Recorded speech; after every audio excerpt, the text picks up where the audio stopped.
ఇక బాలల్లో ఇంత నేర ప్రవృత్తి ఎందుకు? అమ్మ నాన్నల ఆలన పాలనలో పెరిగిన పిల్లలు కత్తులెందుకు దూస్తున్నారు? పట్టుమని 16 ఏళ్లు కూడా నిండకుండానే ప్రొఫెషనల్ కిల్లర్స్ గా ఎలా మారుతున్నారు? పక్కా ప్లాన్ తో మర్డర్స్ ఎలా చేస్తున్నారు? నేరాలకు యూట్యూబ్, ఓటీటీ వెబ్ సిరీస్లే కారణమా?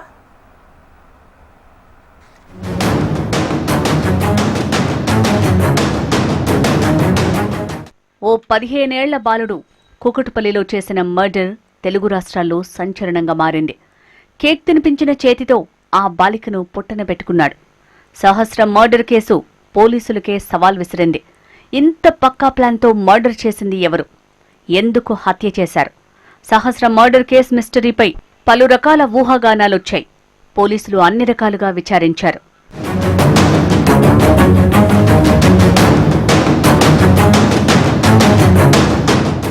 సంగారెడ్డి జిల్లా ముక్తాఖ్యాసారానికి చెందిన కృష్ణ, రేణుక దంపతులు కూకట్పల్లి సంగీత్ నగర్లో నివాసం ఉంటున్నారు.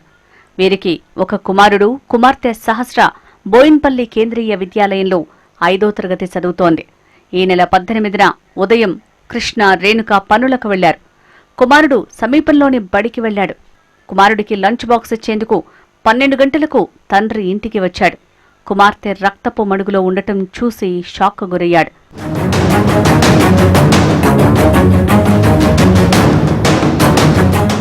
ప్రకాశం జిల్లాకు చెందిన దంపతులు కూకట్పల్లి సంగీత్ నగర్లో హత్యకు గురైన బాలిక ఇంటి సమీపంలోని అపార్ట్మెంట్లో నివసిస్తున్నారు. వీరి కుమారుడు సహస్ర తమ్ముడు చదివే ప్రైవేట్ పాఠశాలలోనే 10వ తరగతి చదువుతున్నాడు. సహస్ర పుట్టినరోజు నాడు బాలికకు కేక్ కూడా తినిపించాడు నిందితుడు. సహస్రకు నిందితుడు కేక్ తినిపించిన ఫోటో ప్రస్తుతం వైరల్గా మారింది. అతడు స్నేహితులతో క్రికెట్ ఆడుతూ పాఠశాలకు డుమ్మా కొట్టేవాడు. హర్రర్ సినిమాలు, క్రైమ్ వెబ్ సిరీస్లు చూసేవాడని తెలిసిందే.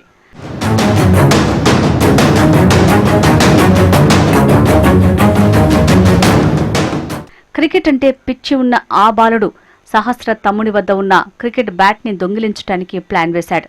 ఇంటి తాళం తెరిచేందుకు కిచెన్లోని కత్తిని జేబులో పెట్టుకున్నాడు. తన అపార్ట్మెంట్ పైనుంచి పక్కనున్న భవనం పెంట్ హౌస్ మీదికి దూకాడు. ఒంటరిగా ఉన్న సహస్ర తలుపుల దగ్గరికి వేసుకుని టీవీ చూస్తోంది. తలుపులు తీసుకుని లోపలికి వెళ్లాడు. గదిలో ఉన్న బ్యాట్ తీసుకుని బయటికి వస్తుండగా అతన్ని సహస్ర చూసింది. బాలిక కేకలు వేయటంతో పాటు చొక్కా పట్టుకుని నిలదీసింది.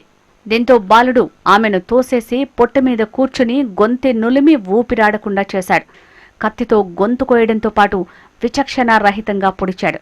తర్వాత అక్కడున్న హుండీని పగులగొట్టి నగదును తీసుకుని వచ్చిన మార్గం గుండానే వెళ్లాడు.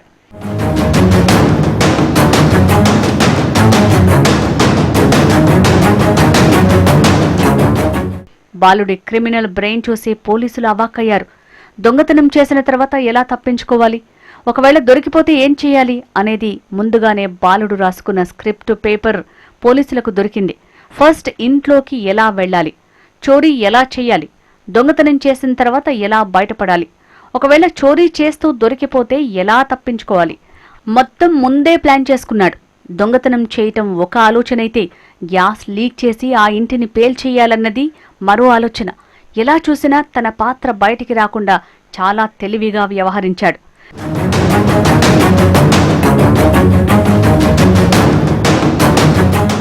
సీసీ కెమెరాలు ఎక్కడెక్కడున్నాయి, అందులో ఏమేం కవర్ అవుతున్నాయో కూడా గ్రహించాడు. పోలీసులు ఎన్నిసార్లు సీసీ ఫుటేజ్ తిరిగేసి చూసినా బాలుడి ఆనవాళ్లు ఎక్కడా కనిపించలేదు. పోలీసులకు దర్యాప్తు కష్టంగా మారింది. ఎంతమంది అనుమానితుల్ని అదుపులోకి తీసుకుని విచారించినా ఉపయోగం లేకుండా పోయింది. 5 రోజులు పోలీసులు తీవ్రంగా శ్రమిస్తే గాని క్లూ దొరకని పరిస్థితి. ప్రాథమిక విచారణలో ఎలాంటి అనుమానం రాకుండా గ్రేట్ ఎస్కేప్ ప్లాన్ వేశాడు. అయితే అదే అపార్ట్మెంట్లో ఉండే ఓ సాఫ్ట్వేర్ ఇచ్చిన హింట్తో కేసు టర్న్ తీసుకుంది. సహస్ర హత్య జరిగిన రోజు ఆ software engineer work from home చేశాడు. ఓ బాలుడు దాదాపు 15 నిమిషాల పాటు తమ పక్కింట్లో దాక్కున్నట్లు ఆ సాఫ్ట్వేర్ పోలీసులకు సమాచారం ఇచ్చాడు. ఈ క్లూతో పక్క బిల్డింగ్లో కుర్రాన్ని అదుపులోకి తీసుకున్నారు. ఏం చేశావు, ఎందుకు చేశావు అని ప్రశ్నించారు. ముందుగా ఆ బాలుడు బుకాయించాడు. తర్వాత క్రైమ్ సీన్ మొత్తం రివీల్ చేయడంతో సహస్ర హత్య కేసు మిస్టరీ వీడింది. క్రికెట్ బ్యాట్, వాళ్ళ ఇంట్లో ఒక క్రికెట్ బ్యాట్ ఉంటుంది. ఆ క్రికెట్ బ్యాట్ దొంగతనం చేయడం అని, అది ఆయన దగ్గర పెట్టుకోవడం అని అనుకొని వెళ్ళాడు. సో అది వెళ్తప్పుడు అక్కడ అది బ్యాట్ తీసుకొని బయటకు వస్తప్పుడు ఆ పాప హ్యాస్ సీన్ హిమ్. చూసినాక వెంటనే అరిచింది. అరుస్తే ఈయన భయపడి ఇమీడియట్లీ ఆమెకి అక్కడ ఇంట్లో బెడ్రూమ్ లో తోసేసి అక్కడ ఆయన దగ్గర ఉన్న ఆయన ఒక నైఫ్ పట్టుకు వెళ్ళాడు. సో ఆ నైఫ్ తో he stabbed her and then వచ్చేసాడు. అండ్ ఇన్ఫ్యాక్ట్ మనకి తర్వాత ఇన్వెస్టిగేషన్ డీటెయిల్లో చూస్తప్పుడు మన IOs realise that initial stages లో కూడా ఎగ్జామిన్ ఆయనతో మాట్లాడేటప్పుడు he had actually misled the investigators by telling నాకు వినిపించింది, పాప అరిచినట్టు వినిపించింది. He try to tell some story around that. అయితే బాలల్లో ఇంత నేర ప్రవృత్తి ఎందుకు పెరుగుతోంది? ప్రొఫెషనల్ కిల్లర్స్ ని తలపించేలాగా పక్కా ప్లానింగ్ తో మర్డర్ చేస్తున్నారు. హత్యకు ముందే పోలీసులకు చిక్కితే ఎలా తప్పించుకోవాలో ప్లానింగ్ చేసుకుంటున్నారు. సమాజం గురించి పూర్తిగా అవగాహన లేకుండానే ఇంత కరడుగట్టిన కర్కశత్వం ఎలా? ఒకవైపు ప్లానింగ్, మరోవైపు ఎగ్జిక్యూట్ చేయటం కలకలం రేపుతోంది. యూట్యూబ్, ఓటీటీ వెబ్ సిరీస్ల ప్రభావం పిల్లలపై రోజురోజుకు తీవ్రంగా ప్రభావం చూపుతున్నాయి. క్రైమ్పై ఏమాత్రం అవగాహన లేని చిన్నారులకు సైతం క్లియర్ కట్ గైడ్ లైన్స్ గా వెబ్ సిరీస్లు మారుతున్నాయి. పేరెంట్స్ పిల్లలకు స్మార్ట్ ఫోన్లు ఇచ్చి వదిలేస్తున్నారు. కొన్ని సందర్భాల్లో తల్లిదండ్రులతో కలిసే మైనర్స్ క్రైమ్ వెబ్ సిరీస్ చూస్తున్నారు. బాల్యంలోనే పిల్లల్లో నేర ప్రవృత్తి, హత్యలు చేయాలనేటువంటి భయంకరమైన ఆలోచనలకు ఓటీటీ ప్లాట్ఫామ్స్ బీజం వేస్తున్నాయి.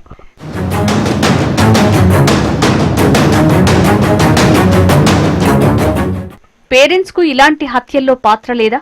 అయితే ఇంత జరుగుతున్నా తల్లిదండ్రులు ఏం చేస్తున్నారు అనే ప్రశ్నలొస్తున్నాయి. అడ్వాన్స్డ్ స్మార్ట్ ఫోన్లను పిల్లల చేతుల్లో పెట్టి గ్రేట్ గా ఫీల్ అవుతున్నారు.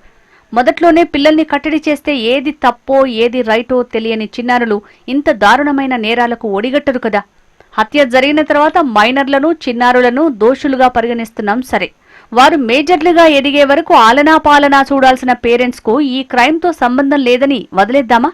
పేరెంట్స్ ని శిక్షించాలి, వాడిని మాత్రం చాలా దారుణం చేయాలి. అసలు నా పాప ఎంత దారుణం చేశారో మీకు అందరికీ తెలుసు. నేను చెప్పాల్సి స్కూల్ టీచర్ మా బాబు కూడా చదువుతున్నారు, మీరు వెళ్ళి ఇంటర్వ్యూ తీసుకోండి, ఎలా ఉంటాడు ఏంటి వాళ్ళు కూడా చూస్తుంటే పేరెంట్స్ కి చెప్పాలి కదా. ఇప్పుడు పేరెంట్స్ కాకపోతే టీచర్స్ కైనా తెలుస్తుంది మెంటాలిటీ ఏంటి అనేది. అబ్బాయి చదువుతున్నాడా, వస్తున్నాడా లేదా అని తెలుస్తుంటది. సో పేరెంట్స్ అయినా ఇన్ఫార్మ్ చేయాలి కదా, చుట్టుపక్కల వాళ్ళకి కావచ్చు. కానీ పేరెంట్స్ కి చెప్పుంటే వాళ్ళని దండించలేరా అని నేను క్వశ్చన్ చేస్తున్నానండి. ఒక యాజ్ ఏ పేరెంట్ గా నేను క్వశ్చన్ చేస్తున్నాను. బాల నేరాలను అరికట్టడానికి ప్రభుత్వాలు పెద్ద ఎత్తున ప్రచార కార్యక్రమాలు నిర్వహించాలి. కుటుంబ సభ్యులతో పాటు పోలీసు వ్యవస్థ ఈ తరహా నేరాలు జరగకుండా ప్రత్యేక శ్రద్ధ పెట్టాలి. అందుకు అవసరమైన సిబ్బందిని నియమించాలి. బాలల వికాసానికి అవసరమైన విజ్ఞాన వినోద కార్యక్రమాలను ప్రోత్సహించాలి. బాలల భవితను కాపాడటంలోనే సమాజ భవిష్యత్తు ఉంది. కూకట్పల్లిలో 10th క్లాస్ విద్యార్థి చేతిలో హత్యకు గురైన సహస్ర కుటుంబ సభ్యులను కేఏ పాల్ పరామర్శించారు. ఇలాంటి ఘటన మరోసారి జరగకుండా ఉండాలంటే కొత్త చట్టం తీసుకురావాలన్నారు కేఏ పాల్. సహస్ర కుటుంబానికి జరిగిన ఘోరం ఏ కుటుంబానికి రావద్దన్నారు.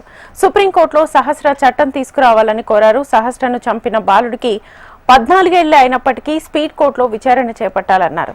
ఈ ఘటనపై ప్రత్యేక చట్టం వచ్చేంత వరకు పోరాడతామని కేఏ పాల్ అన్నారు. తమ పాపకు జరిగినట్లుగా ఇంకెవరికి జరగొద్దని, దీనిపై కఠిన చట్టం తీసుకురావాలని సహస్ర తల్లి అన్నారు. ఇలాంటి మరో ఘటన జరగకుండా కఠిన శిక్షలు అమలు చేయాలని కోరారు సహస్ర తల్లి. కృష్ణ గారు కూతురు లాంటి వయసున్న రేణుక అసలు ఇక్కడ నేను పిలవకుంటే నిలబడ్డారు అంటే వారు ఎంత హీరోసో. సొంత కూతురు సహస్ర 10 సంవత్సరాల అమ్మాయి ఎంతో ఆరాటంగా ఆడుతూ పాడుతూ కృష్ణ ఎంతో కష్టపడి బిడ్డను పెంచాడు. బావా బావా అంటూ తన లోపట ఆడడం, మాకెందుకు ఈ కష్టం అని. చాలా కష్టం. ఇలాంటి ఘటన ఇంకొకటి జరగకుండా ఉండాలంటే చట్టం, ఒక కొత్త చట్టం పెట్టడానికి, దానిపై 3 ఆర్డర్స్ తీసుకురావడానికి నేను ప్రయత్నిస్తానని సర్కిల్ ఇన్స్పెక్టర్ కేవి సుబ్బారావు గారికి వారి టీంకి చెప్పాను. సహస్ర లాంటి బిడ్డ, మరొక బిడ్డ చనిపోకూడదు. ఆ చంపిన కుర్రవాడు 14 సంవత్సరాలు అయినప్పటికీ స్పీడ్ ట్రయల్ 6 నెలల్లో చేయించి అడల్ట్ గా శిక్ష విధించి ఓ 10-20 సంవత్సరాల తర్వాత తల్లిదండ్రులు ఒప్పుకుంటే క్షమిస్తామేమో.